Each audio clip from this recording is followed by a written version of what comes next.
Hi, my name is Sandra Palomino. I'm Director of Historical Manuscripts here at Heritage Auction Galleries. I wanted to take a few moments to share some background information with you about some of the wonderful manuscripts we have in our upcoming October auction. We've been very fortunate to have the opportunity to work with the descendants of General John Coffee, who've entrusted us with some of the papers kept by General Coffee during his lifetime. First off, I wanted to share with you some details about his personal order book, which he kept during the Creek War. Coffee was a very close friend and associate of Andrew Jackson and served under Andrew Jackson at this war and was his trusted general.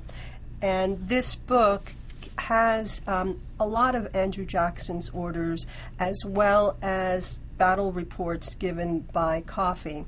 Probably the most notable one are Jackson's battle orders for the November 2nd Battle of Tallahatchie.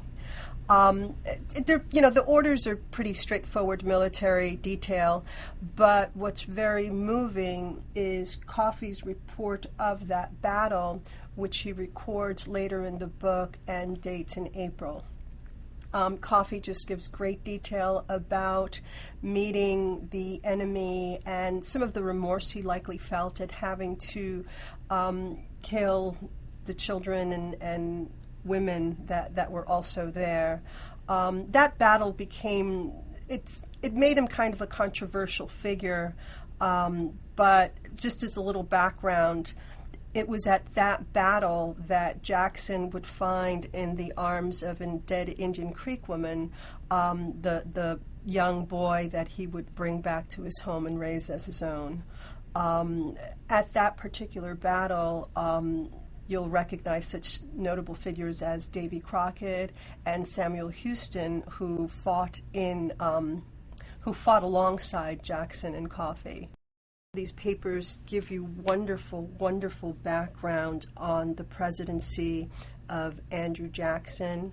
In particular, I wanted to call your attention to lot 35018, which is a small archive, actually not really small, but a good-sized archive of the papers kept by John Coffee during the years 1831 and 1832. During this time, Coffee was directed to the state of Georgia by President Jackson to begin negotiations for a treaty that would free up land for white settlers to move in. It's a wonderful group of papers. It includes, most notably, a couple of the maps drafted by Coffee that detail some of the lands in question, as well as letters received by Coffee, both from people in the federal government as well as the tribes that were being affected by these treaties. Another fun group that you're going to find is a group of letters, 10 letters written by Mary Coffee to her family back home in Tennessee. All of these letters are written during her visit in Washington to she's either visiting with Jackson during the inauguration or in the early part of his presidency. And she just, gives a lot of detail about the goings-on, Jackson's state of mind, Jackson's health, some of the scuttlebutt that's going on in the White House. And you may actually recognize some of these papers as John Meacham used them in the writing of his biography, American Lion.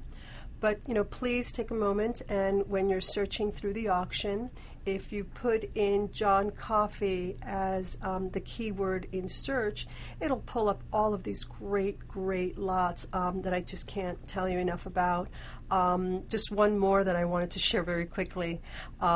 There is included a receipt for services rendered for medical services rendered to slaves owned by Andrew Jackson. So again, we're just sort of getting old views of what was going on in Andrew Jackson's life, even though these are the papers of John Coffey.